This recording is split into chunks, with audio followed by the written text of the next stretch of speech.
Ani nga na ang mga dagkong balita karong adlawa sa One Mindanao. Visa Consultancy Agency nga nalabigit sa illegal recruitment sa manrabaho isip teacher ug sa hospitality industry abroad, gisirad-an sa Department of Migrant Workers. Duha ka drivers angol dihang nabangga ang SUV sa tulay ug napadulong sa kasugat nga L300 van sa Coastal Road sa Davao City. Panghitabo, nakuhaan og video.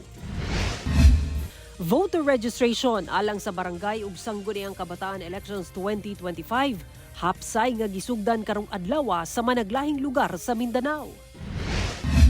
11 ka mga kandidata alang sa hiyas sa Kadayawan 2025 gipaila-ila na. Cast sa Encantadia Chronicle Sangre milingaw ato sa Kapuso Mall Show sa Zamboanga City. Tausog dish nga tiyula itom ilang gitilawan.